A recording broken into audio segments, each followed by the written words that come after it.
Morning, everybody.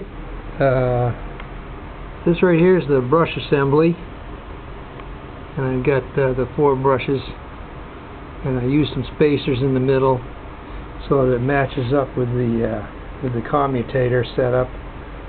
This isn't hitched on yet. I got to put some spacers in here, and I've got to finalize the grinding over here, and this needs to be cut so that there'll be one solid band going around, and then pieces come out as for the switch for the high voltage, the low voltage setup. And I had to remove some of these spacers here to get this so I can adjust it horizontally.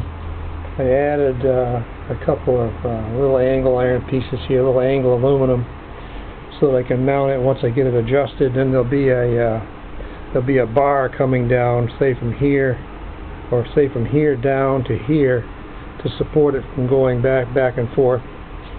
And so that's where we are. Anyway, getting pretty close to getting it fired up. And I've got the space now between the plates is about, maybe a 1/4 inch at the most, between 1/8 and a 1/4 inch. So we'll see what happens there. Anyway, have a good